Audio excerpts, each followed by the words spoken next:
আসসালামু আলাইকুম প্রিয় দর্শক, আজ শেয়ার করব কাঁচা আমের মোরব্বা। মাত্র 5 মিনিটে বানাতে পারবেন, আর এটা অন্যদের থেকে একদমই আলাদা, আর খেতে মাশাআল্লাহ দারুণ হয়েছিল। আর এটা আপনারা সারা বছর সংরক্ষণ করে রাখতে পারবেন, কোনোভাবেই এটা খারাপ হবে না। তার জন্য কিছু টিপস রয়েছে যেটা আপনাদেরকে ফলো করতেই হবে। তো ভিডিওটি স্কিপ না করে দেখতে থাকুন।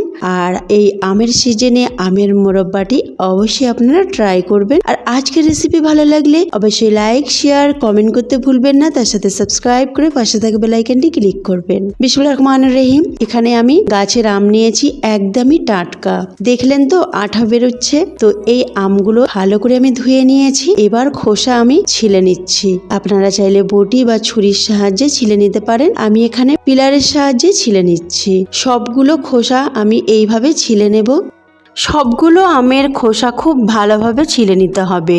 আর আমের উপরে যেন খোসার একটু টুকরো না লেগে থাকে। যেহেতু এটা মোরব্বা বানাবো, তো এটা শুকনোর পর আমের খোসাটা কালো কালো হয়ে যাবে, সেক্ষেত্রে মোরব্বাটা দেখতে ভালো লাগবে না। সেই জন্য খুব ভালোভাবে খোসাটা ছিলে নেওয়া দরকার।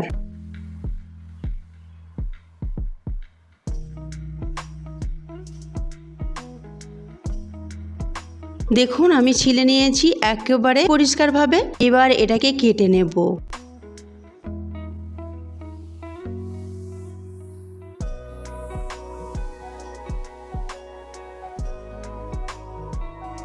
যেহেতু এটা মোরব্বা বানাচ্ছি, চাটনি নয়, আমের আটির যে লেয়ারটা থাকে এই লেয়ারটাকে বাদ দিয়ে দেব। আর আমের শাঁসগুলোকে নেব, আর এগুলোকে লম্বা লম্বা করে কেটে নিচ্ছি। তো আপনারা আপনাদের পছন্দ মতো কাটিংটা করে নিতে পারেন। দেখুন একটা আম আমি কেটে নিয়েছি। আর এই আমের আটির যে লেয়ারটা আছে এই লেয়ারটাকে ফেলে দেবেন অবশ্যই। তো এবার সবগুলো আম আমার কেটে নেওয়া হয়ে গেছে। এবার চলে যাব গ্যাসের কাছে।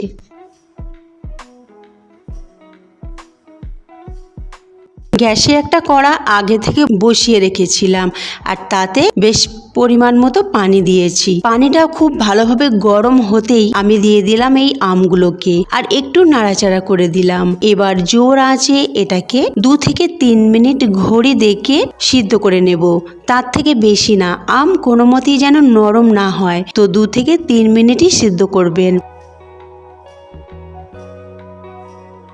সিদ্ধ হয়ে গেলে এইভাবে তুলে নেব আর ছাঁকনিতে রেখে দেব। তারপরে এটাকে একটা আলাদা পাত্রে নিয়ে নেব। আর এই গরম গরম থাকতে থাকতেই আমি এর উপরে দিয়ে দেব চিনি। অবশ্যই এটা মনে রাখবেন, আমটা যেন গরম থাকে তখন চিনিটা দেবেন। তাতে কি হবে, চিনিটা খুব তাড়াতাড়ি গলেও যাবে, আর চিনির রসটাকে আম খুব ভালোভাবে টেনে নিতে পারবে।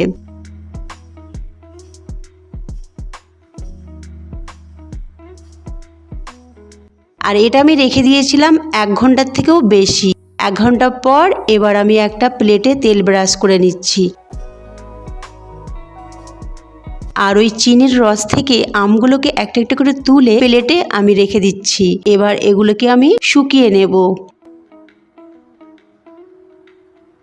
তো এটাকে আমি ছাদে দেব। আপনাদের যেখানে রোদ আছে সেখানটায় দেবেন।